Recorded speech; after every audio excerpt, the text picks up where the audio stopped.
بلا شبہ اللہ تعالیٰ نے جس کی شان بہت بلند اور جس کا نام انتہائی پاکیزہ ہے، تمام مخلوقات کو بغیر کسی ذاتی غرض کے پیدا فرمایا۔ مخلوقات کو پیدا کرنے میں اس کی کوئی غرض شامل نہیں، محض اپنے فضل و مہربانی سے اس نے کائنات ارض و سماوی کو وجود بخشا، اور پھر ان میں سے کچھ مخلوقات کو مکلف ٹھہراتے ہوئے اچھے اور برے کی تمیز سکھائی، اور ان سے اپنی عبادت و فرما برداری کا امتحان بھی لیا، تاکہ ان میں سے جو عبادت و اطاعت میں کامیاب ہو اس کی حمد و سپاس بجا لائیں، تو اللہ ان پر نعمتوں کا اضافہ کرے، ان پر اپنے فضل و احسان کی زیادتی فرمائے اور نوازشات عطا فرمائے۔ اللہ تعالیٰ قرآن کریم کی سورہ ذریات میں ارشاد فرماتا ہے، میں نے جن اور انسانوں کو اس کے سوا کسی کام کے لیے پیدا نہیں کیا کہ وہ میری بندگی کریں، میں ان سے کوئی رزق نہیں چاہتا اور نہ ہی یہ چاہتا ہوں کہ وہ مجھے کھلائیں، اللہ تو خود ہی رازق ہے، بڑی قوت والا اور زبردست۔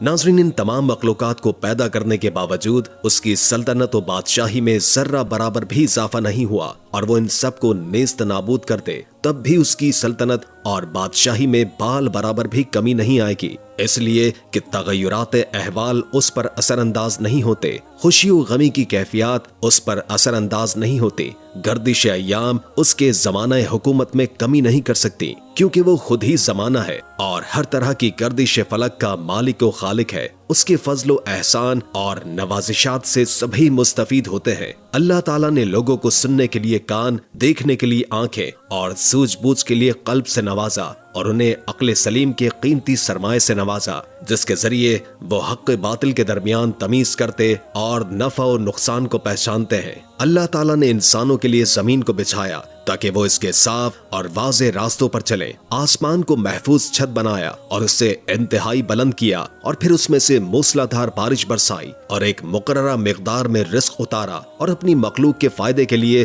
چاند سورج کو آگے پیچھے دوڑایا، جس کے نتیجے میں دن اور رات نمودار ہوتے ہیں۔ اس نے رات کو لوگوں کے لیے لباس بنایا اور دن کو معاش و حصول کا ذریعہ بنایا۔ چاند اور سورج کا یہ طلوع و غروب ہونا اور یہ دن کا آنا جانا اللہ تعالیٰ کا اپنے بندوں پر احسان عظیم ہے۔ اللہ تعالیٰ قرآن مجید کی سورہ بنی اسرائیل میں ارشاد فرماتا ہے، دیکھو ہم نے رات اور دن کو دو نشانیاں بنایا ہے، رات کی نشانی کو ہم نے بے نور بنایا اور دن کی نشانی کو روشن کر دیا، تاکہ تم اپنے رب کا فضل تلاش کر سکو اور ماہ و سال کا حساب معلوم کر سکو۔ اس طرح ہم نے چیز کو الگ الگ متمیز کر کے رکھا ہے۔ ناظرین، زمین و آسمان کے بنانے کے حوالے سے قرآن کریم میں متعدد جگہوں پر ارشادات موجود ہیں۔ آئیے چند صورتوں میں زمین و آسمان کی پیدائش کے حوالے سے جائزہ لیتے ہیں۔ قرآن کریم کی سورہ ہود میں ارشاد ہوتا ہے، اور وہی تو ہے جس نے آسمانوں اور زمین کو 6 دن میں بنایا، اور اس وقت اس کا عرش پانی پر تھا۔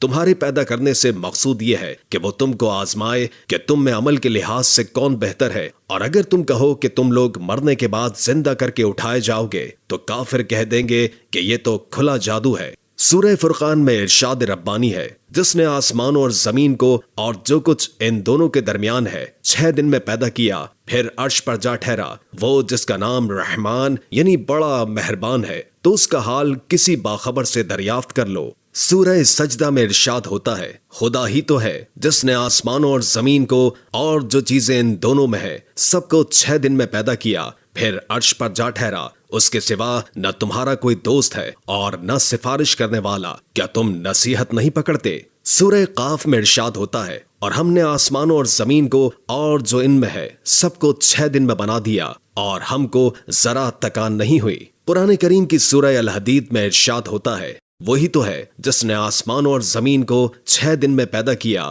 پھر عرش پر جا ٹھہرا، جو چیز زمین میں داخل ہوتی ہے اور جو چیز اس سے نکلتی ہے اور جو آسمان سے اترتی اور جو اس کی طرف چڑھتی ہے، سب اس کو معلوم ہے، اور تم جہاں کہیں بھی ہو وہ تمہارے ساتھ ہے، اور جو کچھ تم کرتے ہو خدا اس کو دیکھ رہا ہے۔ قرآن کریم کی سورہ اعراف میں ارشاد ربانی ہے، کچھ شک نہیں کہ تمہارا پروردگار خدا ہی ہے جس نے آسمانوں اور زمین کو 6 ایام میں پیدا کیا، پھر عرش پر جا ٹھہرا، وہی رات کو دن کا لباس پہناتا ہے کہ وہ اس کے پیچھے دوڑتا چلا آتا ہے، اور اسی نے سورج اور چاند ستاروں کو پیدا کیا، سب اس کے حکم کے مطابق کام میں لگے ہوئے ہیں۔ دیکھو سب مخلوق بھی اسی کی ہے اور حکم بھی اسی کا ہے، یہ خدا رب العالمین بڑی برکت والا ہے۔ اسی طرح سورہ یونس میں ارشاد ہوتا ہے، تمہارا پروردگار تو خدا ہی ہے جس نے آسمان اور زمین 6 دن میں بنائے، پھر عرش تخت شاہی پر قائم ہوا۔ وہی ہر ایک کا انتظام کرتا ہے، کوئی اس کے پاس اس کا اذن حاصل کیے بغیر کسی کی سفارش نہیں کر سکتا۔ یہی خدا تمہارا پروردگار ہے، تو اسی کی عبادت کرو، بھلا تم غور کیوں نہیں کرتے؟ اسی طرح سورہ فصلت میں ارشاد ہوتا ہے، کہو کیا تم اس سے انکار کرتے ہو جس نے زمین کو 2 دن میں پیدا کیا اور اس کا مد مقابل بناتے ہو؟ وہی تو سارے جہان کا مالک ہے، اور اسی نے زمین میں اس کے اوپر پہاڑ بنائے اور زمین میں برکت رکھی اور اس میں سب سامان معیشت مقرر کیا 4 دن میں، اور تمام طلبگاروں کے لیے یکساں۔ پھر آسمان کی طرف متوجہ ہوا اور وہ دھواں تھا، تو اس نے اس سے اور زمین سے فرمایا کہ دونوں آؤ، خوشی سے خواہ نہ خوشی سے۔ انہوں نے کہا کہ ہم خوشی سے آتے ہیں۔ پھر 2 دن میں 7 آسمان بنائے اور ہر آسمان میں اس کا حکم بھیجا، اور ہم نے آسمان دنیا کو چراغوں سے مزین کیا اور محفوظ رکھا۔ یہ زبردست اور خبردار کے مقرر کیے ہوئے اندازے ہیں۔ ناظرین اکرام، قرآن کریم کی جتنی بھی آیات میں زمین و آسمان کو تخلیق کرنے کی کل مدت اللہ تعالیٰ نے بیان کی ہے،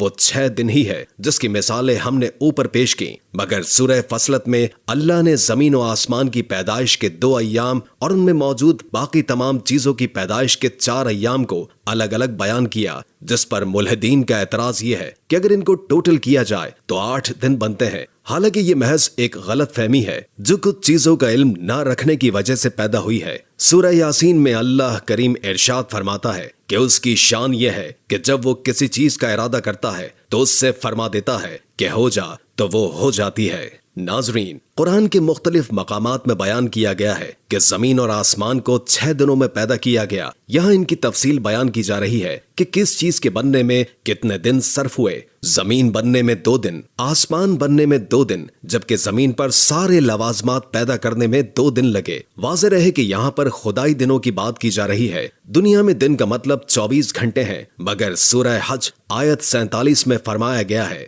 تیرے رب کے ہاں 1 دن 1000 سال کے برابر ہے۔ جبکہ سورہ معارج کی آیت نمبر 4 میں فرما دیا کہ فرشتے اور جبریل اس کی طرف 1 دن میں چڑھتے ہیں، جس کی مقدار 50,000 سال ہے۔ یہ غالباً وہی چیز ہے جیسے آج کے زمانے میں سائنسدان نیبیولا سے تعبیر کرتے ہیں۔ ان کا تصور بھی یہی ہے کہ کائنات جس مادے سے بنی ہے، ابتدا میں وہ اسی دخانی شکل میں تھا۔ اس سے معلوم ہوتا ہے کہ جن چیزوں کو بے عقل سمجھا جاتا ہے، وہ بھی اپنے رب کی باتوں کو سمجھتی اور اس کا جواب دیتی ہیں، جیسے کہ زمین و آسمان نے دیا۔ آسمان و زمین اگرچہ وجود میں آ چکے تھے، لیکن ابھی محض ہیولا تھے، لہٰذا ان کو بھی آخری صورت دے کر پوری کائنات کو پایہ تکمیل تک پہنچا دیا۔ لہٰذا ہم کہہ سکتے ہیں کہ یہ کائنات کتنی صدیوں میں پایہ تکمیل کو پہنچی، یہ صرف اور صرف اللہ ہی بہتر جانتا ہے۔ امید ہے کہ آج کی یہ ویڈیو آپ کو کافی معلوماتی لگی ہوگی اور اس سے بہت کچھ جاننے کو ملا ہوگا۔ اگر ویڈیو اچھی لگے تو لائک کر کے ہمارے چینل کو سبسکرائب کر دیں، اور کامنٹ باکس میں کامنٹ کر کے اپنی آرا سے بھی آگاہ کیجیے،